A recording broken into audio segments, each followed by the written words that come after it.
The blog works on a purely voluntary basis, so as much as we bother the authors to submit abstracts and blog posts, it's up to them to really make that contribution and value.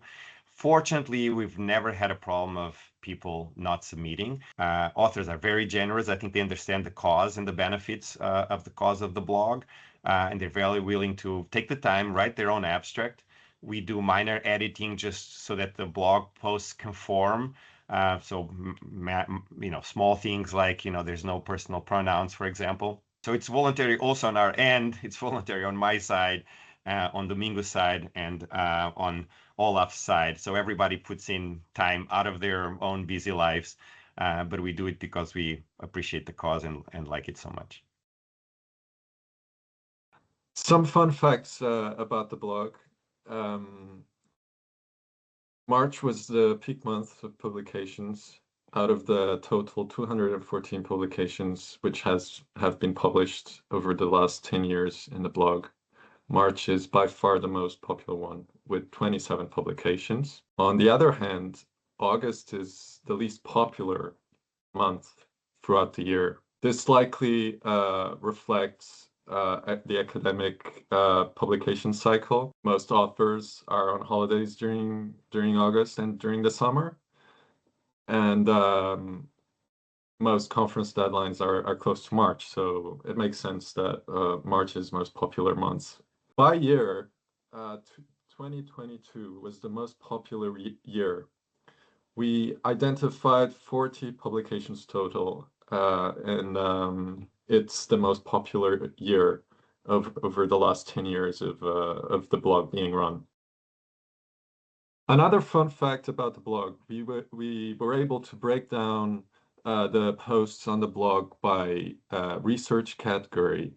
Labor market dominates by a wide margin. There are 55 tags total associated with labor economics research, which is nearly double the next category. The next category is government policy. And then we have productivity, which rounds out the top 3 most popular categories in the blog. This is an indication of the policy-oriented focus of the blog's initiative.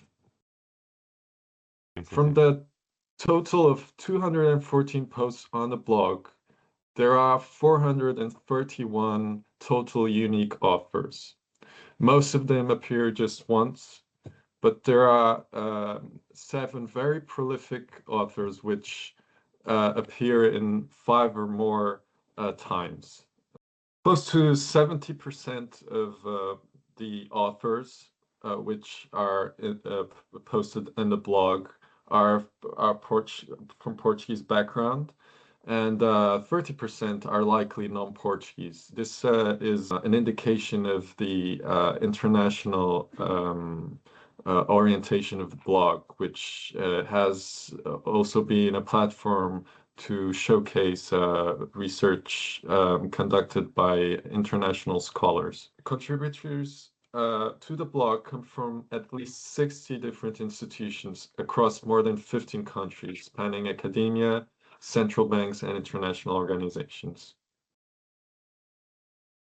In the future life of the blog, the years to come, where I think there can be most progress is by building upon the longevity and reputation of the blog, be able to attract other partners that share the same interests that originally motivated us. And there are several tanks now, foundations in the national landscape of the Portuguese public discourse, and maybe partnering with those foundations or civic associations might be an interesting thing to further promote the research that's conducted in about the Portuguese economy.